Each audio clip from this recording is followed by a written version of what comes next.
All right. Hello, hello, hello. Let's read what might be the final chapter of Doctor Stone, which really became one of my favorite shonen series ever. It's so unique, it's so inspirational, the characters are so lovable and dynamic. The premise is just unlike anything I've seen before. It's great. If this is the last chapter, I'm happy. If this is the setup for who knows what, I'm happy.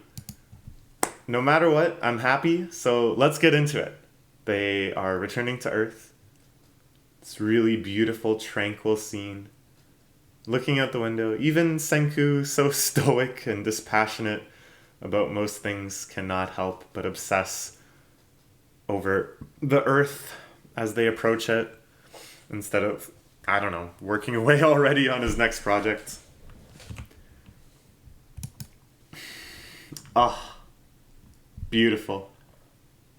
Beautiful. I love this shot of them in the landing module, just fishing away, waiting for the Perseus to come scoop them up. This is really wonderful. This is so colorful too. I just love the vividness of these colors. The world has really bloomed with potential.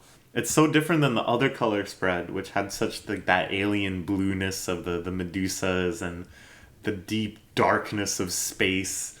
Now instead, it's just warmth and radiance and vivid sun-draped colors. Ah, I love it. I love it. I love it. Already this is a banger. This has to be the last chapter. They all get medals. Seems kind of silly, but you know what? They all get medals. Look at Stanley. He's blushing.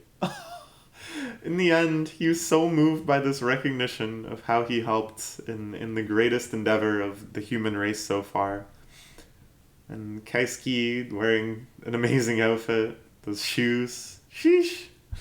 Ah. It's like the end of Star Wars when they all got medals in Endor. I thought it would be the next Star Trek. It's gonna be the next Star Wars. Yeah, this has to be the last chapter. Look at this. High-fiving all his buds. Taiju and Yuzuriya. Right there from the start. Oh, that's not Keisuke. Who is that? Who is that man awarding the medals? I just saw a beard and I thought it was Keisuke. I don't know. There's Keisuke there. Tsukasa. All the dramatic walk past high fives that he's done over the years. An all-star tour of them. So many lovely characters. So diverse. Just the idea of from the start being like, okay, this is character whatever. They're cheat code level good at blank. You know? Usually in a shonen series, the focus is so much on combat that everyone needs to be hierarchized. Everyone needs to be lined up in terms of plot relevance, which is proportional to strength. But the series was so good at being like, no, this is the best of the world at X. Even 200 chapters from now, they're still going to be the best of the world at whatever they do. It's great. It's great. It really makes the characters so diverse. And yet, the final chapter, Dr. Stone, yeah, that's it. Okay. Okay. All right.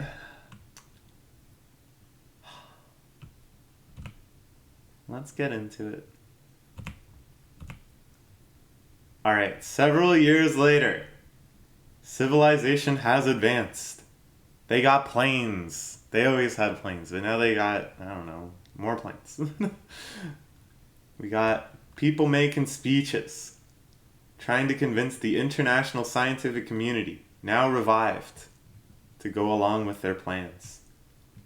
The Senku flag, the Ishigami flag flying in parallel with the American flag and the Japanese flag. And I mean, this is realistic. It's maybe a little disappointing that they haven't implemented just global stateless communism. But given that it was all the same people that perpetuated society to the point of petrification that are being depetrified, it's only natural that they would try to return society to how it once was, for better or worse. So we still have nations, we still have politics, we still have negotiations. These sorts of curses of the historic era of humanity. Oh, I'm going to go off the rails here. But it is what it is.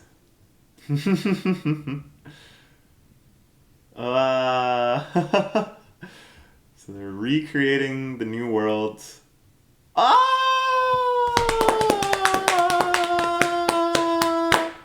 Yuzuriha and Taiji got married. She's still wearing this weird headset thing, but whatever, yeah, great. You'll love to see it. Adorable. He's so happy.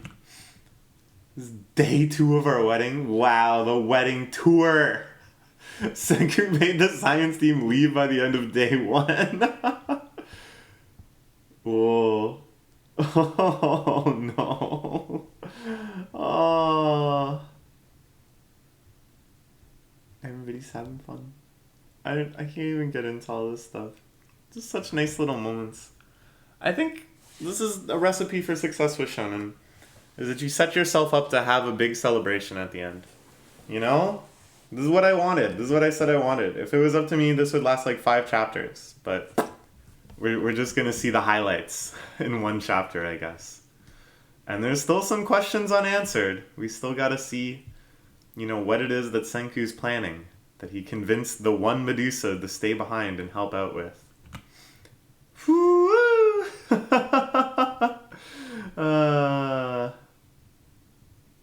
Once the science project is all wrapped up, let's get married. Oh my gosh. So what is it? What is it they're doing? I think it's gotta be interplanetary travel. Each step taken by science, the rules governing our world inevitably change. And here they show Tsukasa. And this, I think, is really nicely honoring his character. Because if you recall, Tsukasa was opposed to Senku in the start. Because Senku was like, I want to bring everybody back. I want to get society back to the point where it was before.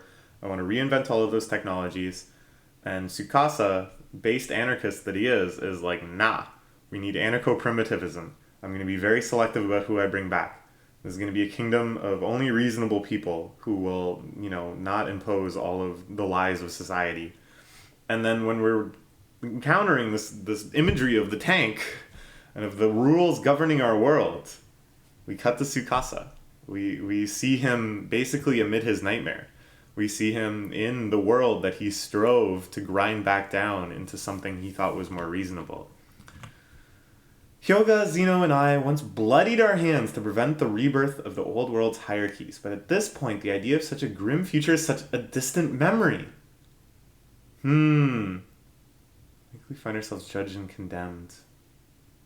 Sign team success, in fact, is entirely possible. What the heck are they working on?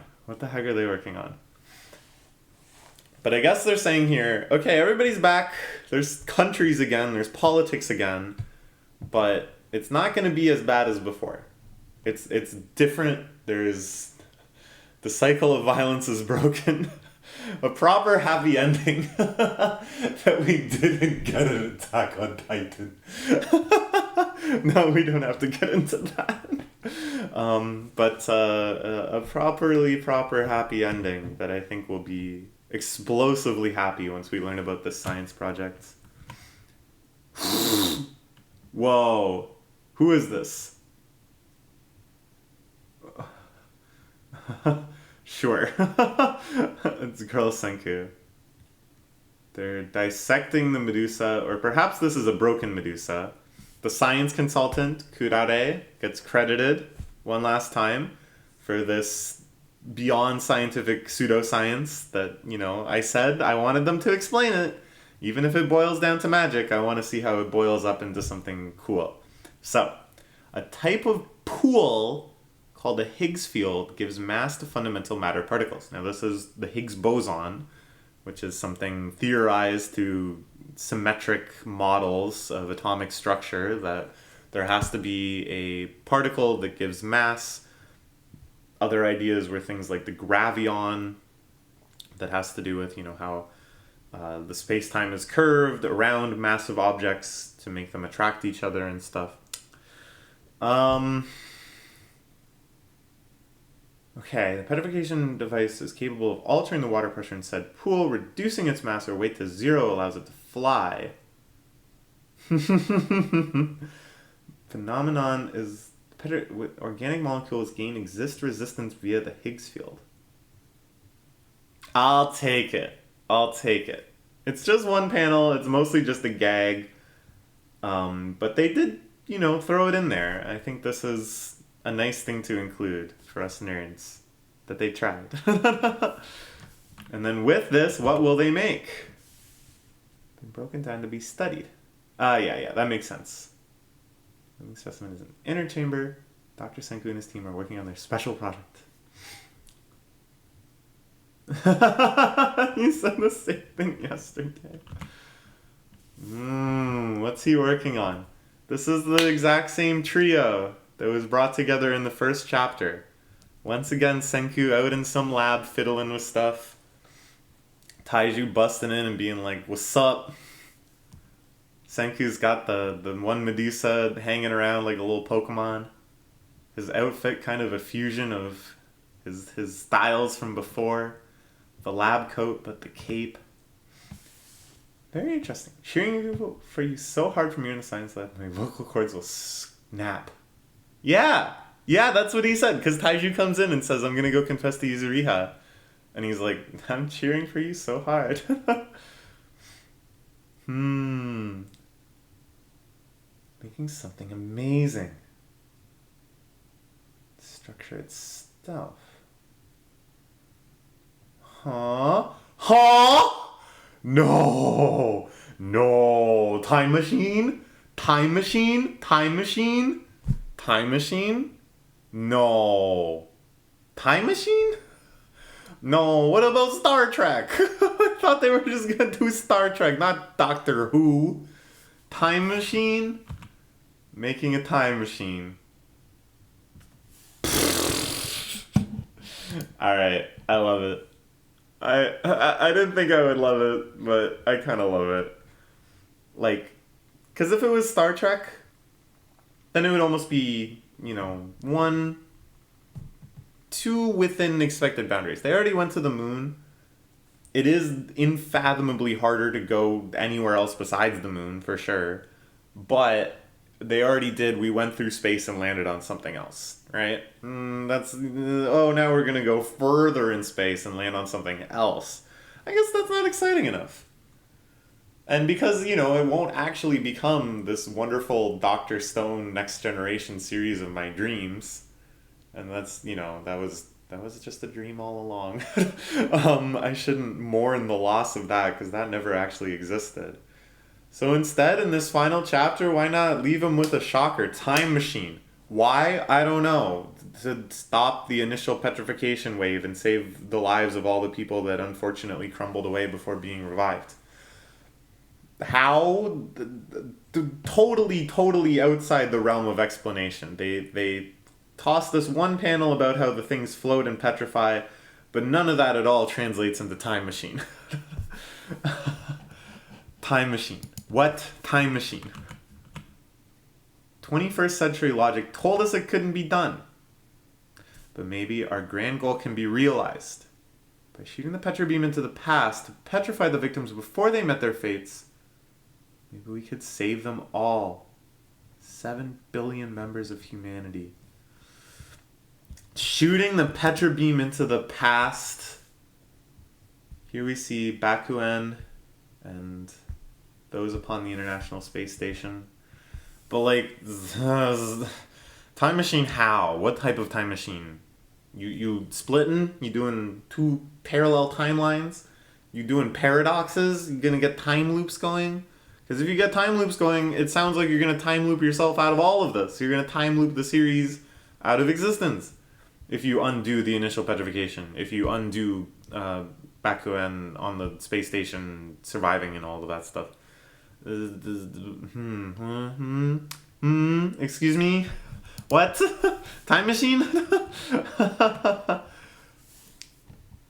We've mused about transmitting data into the past to grant humanity an AI savior. Truly elegant. And then one more beautiful diagram, now starting with something beyond 21st century technology and going even further than that. Helium, the Higgs field controller, niobium, titanium, making a superconductor. That's of course something that's doable in like near absolute zero conditions. In super chilled areas on Earth, we've made superconductors, but the energy cost of chilling such things outweighs the benefits they can give in all but very few specific situations. But we're making some semiconductors. They're making something called a Cockcroft-Walton generator, which I've never even heard of before. That sounds like some theoretical sci-fi thing that they're just gonna make now. They got particle beams, they got particle accelerators, superconducting magnets. That's something you see for like maglev trains and stuff. Ultra high vacuum device. This is beautiful. Time machine? But how does it go back in time? None of this actually makes any sense. There's nothing here that actually makes any sense. The SAL 9000, the HAL 9000 joke, of course, in 2001. There's a lot going on here. The helium weather balloon. I like that there's still some very, very old technologies here. Things that they made many, many chapters ago. What the hell? Even Genu's tearing up. Can they really make a time machine? I really believe you could, dear Senku. Or rather, humanity could really pull this off. One painstaking step at a time, we can build a time machine. Of course, here, super iconic image. We just had a HAL 9000 joke, but they go even deeper with the 2001 references to the very opening scene when the monkey first picks up the bone as a tool. Of course, there it's in a very violent context that they needed to beat the other monkeys senseless, but it's still a very beautiful image recontextualized here as Gen cries. Gen, of course, getting the starring role as perhaps the most popular character in the series. I think he won the last character popularity poll. Over decades, centuries, even if it takes millennia. Yup, because science pierces across time itself to discover and unearth new rules about our universe. Time machine, though? Time machine? Nothing else in this series has been so sci-fi, has been so fi on the side scenario. I mean, petrification, depetrification, in essence, it's still just some physical change happening, governing, physical rules about the body. To mess with the forces of time, that's a whole other ballpark. But I'm not salty. I'm more just impressed that they were able to take yet another transcendental step in yet another totally unexpected dimension right here at the end. Literally an unexpected dimension. Time machine. So I say, get excited. I liked it. I liked it a lot. It was a nice ending. Jeez, I can't believe it's over. At the same time, I expected it. I knew right from they starting the actual launching into space arc that they were ramping up to the finale. I don't know. I don't have a whole lot to say because I just read a whole bunch of it and I'd been talking about the series as a whole the whole time, and I don't know what I should be left with. I think I've maybe said pretty much it all. A great series. And no other shonen series like it. Such a cool idea. So educational. So many beautiful moments. I'm a pretty cynical person. You wouldn't think it because this channel is so relentlessly positive and excited about things, but politically, economically, socially, environmentally, even just in terms of the base aspects of the human psyche, I'm pretty pessimistic. My personal opinion is that so this is going to get into a bit of a tangent, but what better time to have a tangent than right at the end? They talk a lot about the great filter, right? The idea that why don't we see a whole lot of alien species? At what point does life become so rare? Is it that life itself as cellular organisms is rare?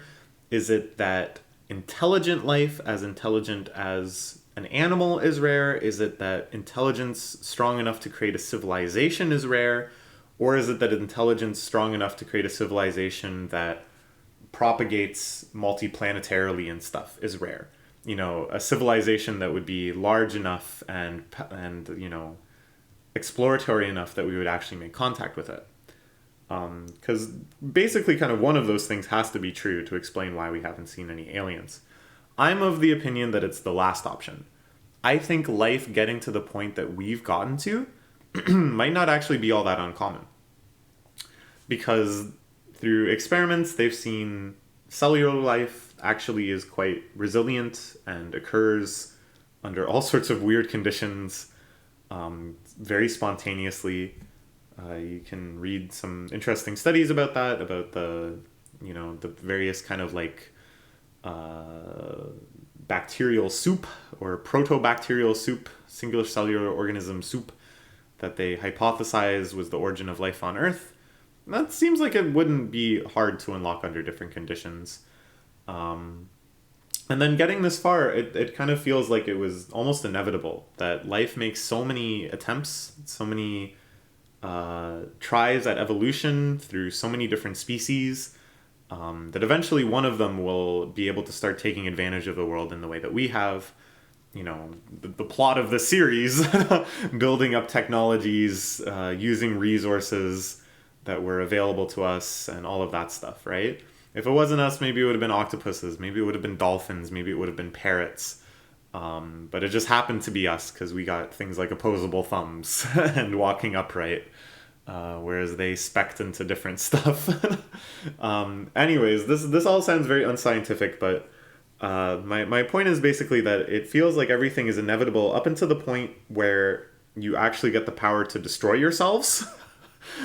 Building things like nuclear weapons or draining the earth of resources much faster than they're replenished. Things like global warming. These are crises that we have built upon ourselves. For that matter, super pandemics that can propagate across the globe nearly instantly because of how quickly we can travel.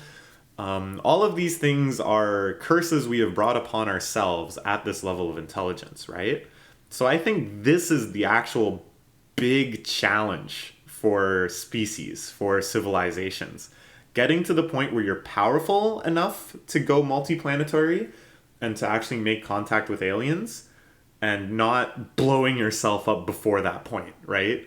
Because it basically goes hand in hand. It's hard to imagine that we would be able to do all of these wonderful, peaceful things without also being able to accidentally destroy ourselves or destroy the planet or both.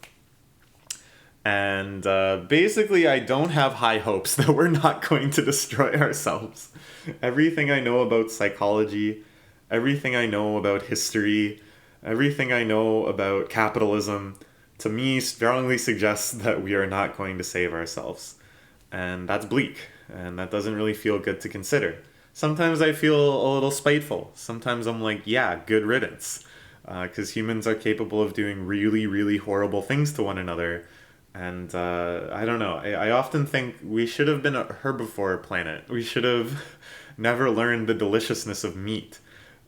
Because ever since we decided that some other animals could be designated prey and that their nourishing of us was worth the end of their lives, I think we've just had this dominator mentality ingrained in us that says it's okay for people to be mistreated, for people to rule over one another, if it means some sort of hypothetical advancement. And I feel like that sort of advancement can only lead to our own doom in the way that an ecosystem of just predators cannot survive.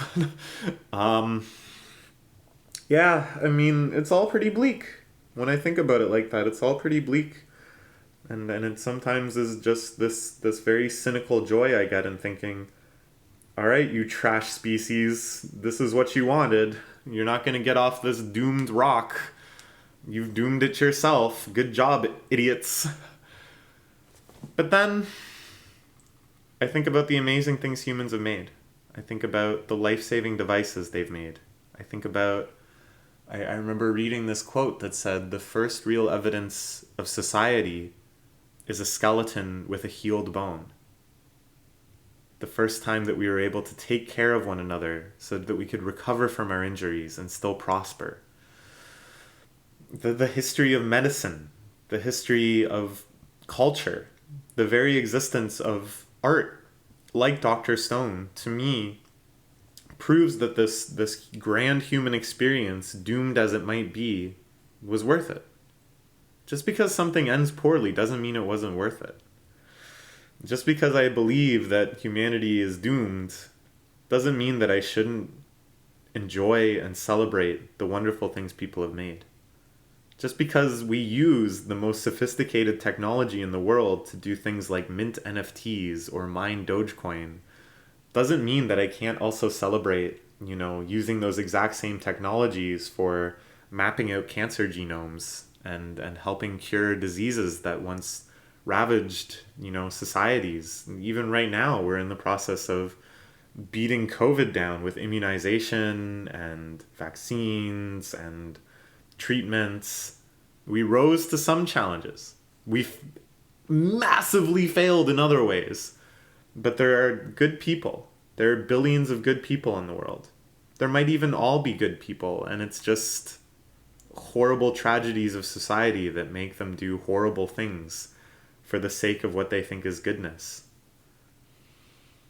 I mean, this is all very oversimplified. This is the topic. This is the topic of all topics, talking about the human condition, and I can't really hope to explain my position in this video. But I will say that I really, really appreciate art like this that shows me another side, that shows me a side that I might forget sometimes. That when people work together and they have their best interests in mind, and everyone's best interests in mind, some mind-blowingly wonderful, some beautifully exciting things can get made. And this series often reminds me of that, and for that I'm really thankful for it. And that's about all I have to say, I guess. That turned into, I said, I don't really have much more to say, and then I talked for like another 10 minutes, but that's how the Keats the YouTube channel is.